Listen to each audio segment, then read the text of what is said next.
this was pretty cute. Us on Halloween. Us when we see a real spider. Ain't that the truth?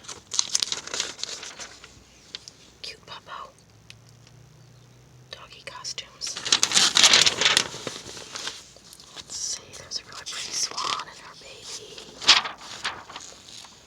There's a koala and a jack-o'-lantern. Let's see.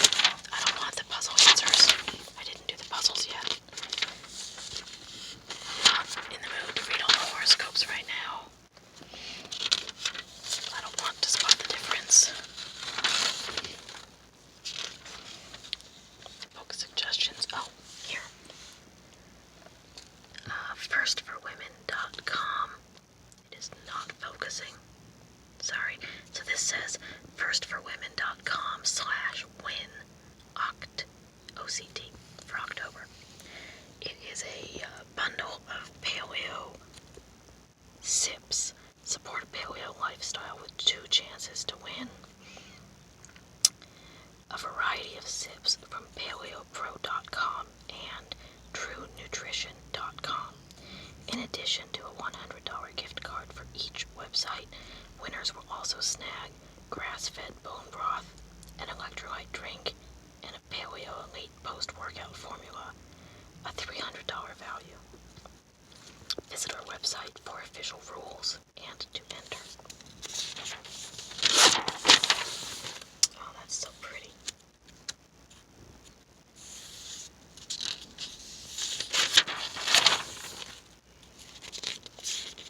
Also lovely. Oh my goodness, look at that cat. That's so cute. A furry friend's spooky surprise. Alright, that's what we're gonna read. Give me a second here though. I'm gonna try a different way to hold the phone and see if that helps with hand fatigue. So anyway, it says, when a strange sound woke Janet Ramsdale Rocky in the middle of the night, fear surged through her until she discovered the culprit. Let's see if I can get this just right. Bear with me, I've never done a reading one before. Sebastian, my tuxedo cat, dashed through the living room with me in hot pursuit. We went into capture and conquer mode every time I used the feather duster. His fascination for it grew beyond merely taking it from me. Finding its newest hiding place had become one of his favorite pastimes. I caught up with him by the sofa and grabbed the duster. You can't have this. I sat on the sofa and dropped the tempting cleaning tool next to me. He hopped up and swatted at the feathers. No. I shoved the duster under my sweatshirt. I don't have time for this. In addition to my regular house cleaning chores, this was Halloween. I had to finish dusting, sweeping, and mopping before I could set out the pumpkins, scarecrows, and candy. Sebastian flipped his tail expectantly. I laughed and stroked his black and white forehead. You understand every word, don't you, boy? I carried the duster, still hidden within my clothing, from room to room, searching for a nook or cranny my clever cat hadn't yet discovered. Aha! You'll never think to look in here. I glanced back at the living room. Sebastian sniffed and pawed at the sofa, where he had last seen his catch of the day. I tossed a couple of toys in his direction, hoping to distract him. It worked. Now, I said to myself, time to finish my chores. Trick-or-treaters will be here before dusk. After the last costume child begged his treat, I locked the front door and turned off the porch light. Sebastian toyed with his favorite catnip mouse as I watched TV. The feather duster was tucked safely in its latest hiding place. Later that night, I sat in bed with my book, hoping to finish at least one chapter. The first paragraph blurred on the page. I'll have to wait until tomorrow to find out who'd done it. Sebastian curled up next to me as I set the novel on the nightstand and scooted between cozy sheets. I turned off the lamp and was fast asleep in minutes. A creak, thump, and scrape woke me in the middle of the night. The LED numbers on my clock radio read 1:45. I had lived alone for many years, so normal household sounds rarely disturbed me, but those strange noises made my blood run cold.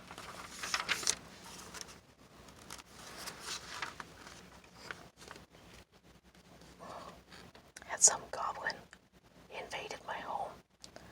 I climbed out of bed and, following the sounds, tiptoed into the kitchen. TV cop shows taught me not to turn on the light when investigating a noise. If it was a burglar, I wanted to see him before he saw me. My eyes strained in the darkness. I could barely make out the half-open pantry door. Another creak, thump, and scrape came from the pantry. I crept forward and opened the door all the way. Movement on the top shelf caught my attention. I could barely make out a small, strange creature with a crouched torso. Two silvery green eyes glowed from the Medusa-like head, rolling back and forth in a wavy motion. A muffled growl sent shivers down my spine. I couldn't move. The creature lunged at me. I screamed when the monster landed on my shoulders, its claws digging into my flesh. Something hard hit my chest, hit my cheek. Then the creature emitted a familiar purr before leaping to the floor. I turned on the light. Sebastian. The nightmarish beast was my cat, his size enhanced by the feather duster protruding from his mouth. He dropped his prey and meowed his conquest. I looked at the pantry. How did he open the door? The top shelf was 8 feet high.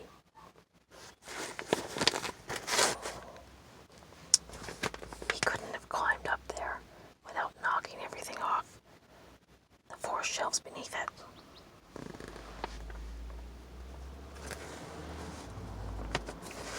Did he really jump from the floor to the top? And how did he know the feather duster was up there? I turned to my acrobat cat. He stretched up a paw as though expecting a high five. With his amazing top-shelf flight, I considered giving him one, or at least a good boy treat. I scooped up Sebastian. Back to bed, little guy. He jumped out of my arms and grabbed the feather duster in his mouth, padding toward the bedroom. No. I'm not sleeping with a feather duster, I said to his retreating backside. The ceiling fan caught my eye. 10-foot ceilings. If I taped the duster to the top of the blade, I laughed to myself. You're getting desperate, girl. 2 o'clock in the morning was no time to match wits with a tricky cat. I took Sebastian's booty from him and put it in the refrigerator. As I headed back to bed, he sat staring at the refrigerator door. I shook my head. Wouldn't surprise me in the least if he found a way to open it. That's cute. I used to have a cat that really liked my feather duster also. Alright, well that's all for right now.